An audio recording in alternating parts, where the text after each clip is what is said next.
விழுப்புரம், கடலூர், தஞ்சை, புதுக்கோட்டை உள்ளிட்ட 8 மாவட்டங்களில் இன்று கனமழைக்கு வாய்ப்பு உள்ளது.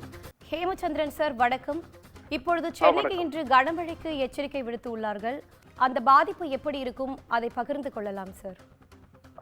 குறிப்பாக பார்த்தோம்னா, இலங்கையை ஒட்டிய தென்மேற்கு வங்கக்கடலில் உருவான காற்றழுத்த தாழ்வு பகுதி தற்போது இலங்கையின் நிலப்பரப்பின் மீது நீடித்து வருகிறது.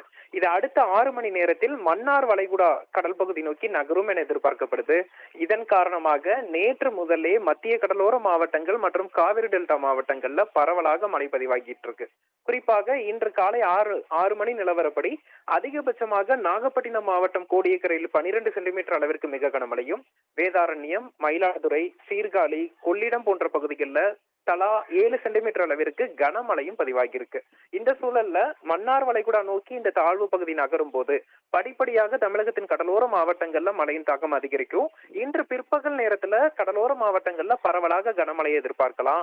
அடுத்த 24 மணி நேரத்திற்குள்ளாக, அதாவது நவம்பர் 18ஆம் தேதி காலைக்குள்ளாக தமிழகத்தின் கடலோர மாவட்டங்களான சென்னை, திருவள்ளூர், காஞ்சிபுரம், செங்கல்பட்டு, புதுச்சேரி, விழுப்புரம், கடலூர், மயிலாடுதுறை, காரைக்கால், நாகப்பட்டினம், திருவாரூர், தஞ்சாவூர், புதுக்கோட்டை, ராமநாதபுரம், தூத்துக்குடி, திருநெல்வேலி, கன்னியாகுமரி உள்ளிட்ட மாவட்டங்கள்ல பரவலாக கனமழைக்கும், வடகடலோர மாவட்டங்கள் மற்றும் காவிரி டெல்டா மாவட்டங்களின் ஒரு சில இடங்கள்ல மிக கனமழைக்கும் வாய்ப்புகள் இருக்கு. இந்த தாழ்வு பகுதி தொடர்ந்து மெதுவாக மேற்கு நோக்கி நகர்ந்து குமரிக்கடல் மற்றும் லட்சத்தீவு நோக்கி நகரக்கூடும் என எதிர்பார்க்கப்படுது. இதன் விளைவாக இன்று மாலை முதல் உள் மாவட்டங்களையும் மழை படிப்படியாக அதிகரிக்கும். அடுத்த 2 நாட்களுக்கு உள் மாவட்டங்கள், மேற்கு மாவட்டங்கள் என பரவலாக மழை பொழிவை நம்ம தமிழகத்தில் எதிர்பார்க்கலாம். வடகிழக்கு பருவமழையின் 3ஆம் சுற்று மழை தமிழகத்தில் தீவிரமடைந்திருக்குன்னு எடுத்துக்கலாம்.